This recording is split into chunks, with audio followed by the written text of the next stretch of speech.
ॐ कर्पूरगौरं करुणावतारं संसारसारं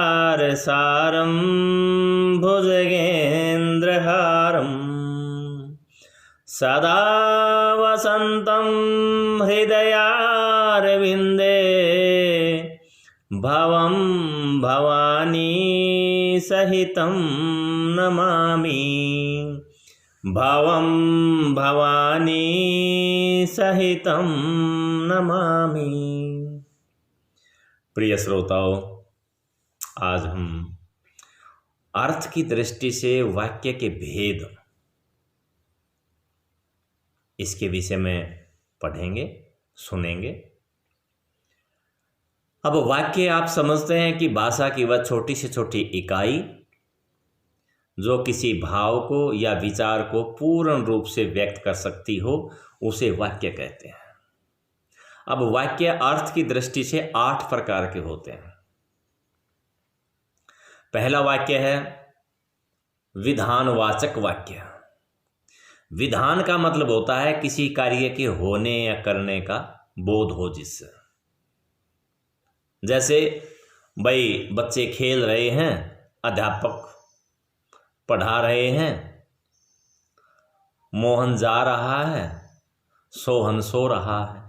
ये विधानवाचक है। सामान्य रूप से जिसमें उद्देश्य विधेय आ जाए, बस ये मान कर देखो आप।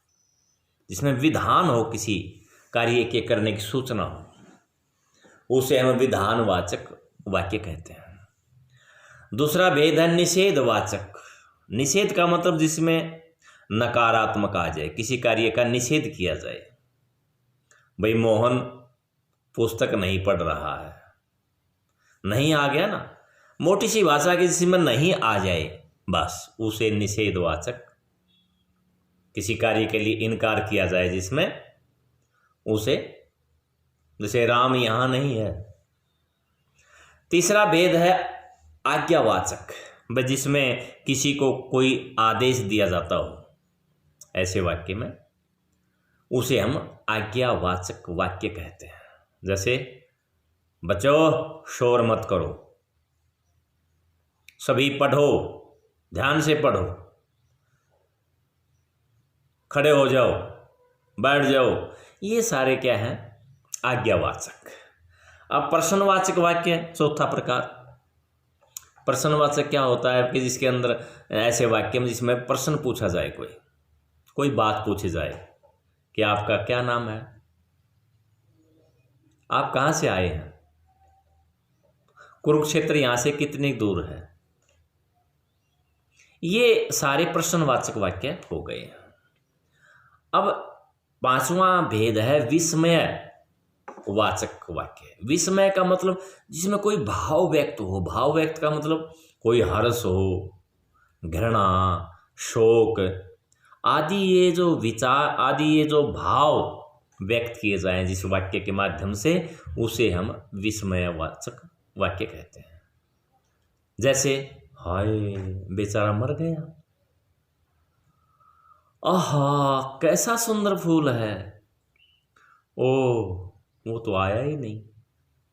ये जो वाक्य है ना, ओ हाय, ये भाव व्यक्त किए जाए जिसमें विस्मय, आश्चर्य आदि, आश्चर्य, शोक, हर्ष जिसमें व्यक्त किए जाएं, ऐसे विस्मयवाचक वाक्य कहलाते हैं। अब संकेतवाचक। संकेतवाचक में क्या होता है खास बात कि एक वाक्य, एक काम का होना दूसरे ऊपर निर्भर होता है। एक काम का होना, भाई जैसे यदि तुम ध्यान से सुनोगे तो व्याकरण समझ में आ जाएगी। यदि तुम इस वीडियो को ध्यान से देखोगे तो आप व्याकरण के ज्ञान में पूर्ण हो जाओगे। या तुम अध्यापकों की बात ध्यान से सुनेंगे तो आप अच्छे बच्चे बन जाओगे। ये क्या है? एक दूसरे के ऊपर आश्रित है। ये संकेत है कि ऐसा करोगे तो ऐसा हो जाएगा। ये संकेतवाचक वाक्य कहलाते हैं। एक इच्छावाचक होता है। इच्छावाचक जिसमें भाई कोई कामना, आशा, उम्मीद, इच्छा या आशीर्वाद जिसमें व्यक्त किया जाओ कि भगवान करे तेरी लंबी उम्र हो, हैं, और आप आयुष्मान भव कहते हैं ना, आप विद्वान बने, आपको नौकरी जल्दी मिले। तो ये इच्छावाचक होते हैं। और एक लास्ट है जो 8वां भेद, वो संदेहवाचक है। संदेहवाचक में क्या है कि कार्य में संदेह, यानी कार्य होगा या नहीं होगा, और कोई संदेह हो जाए, शायद वह आज आ जाए, शायद उसके बुखार हो, उसके कल बुखार था शायद, ये संदेह है उसमें, है? वह समय पर आएगा या नहीं कोई पता नहीं, ये संदेह है जिसमें, ऐसे वाक्य संदेहवाचक वाक्य कहलाते हैं। इस प्रकार ये 8 भेद होते हैं अर्थ की दृष्टि से, और मुझे विश्वास है आप इनको समझने का प्रयास करेंगे और अपनी कक्षा में पढ़ाई की पूरी तैयारी करेंगे। इसी शुभकामनाओं के साथ वंदे मातरम।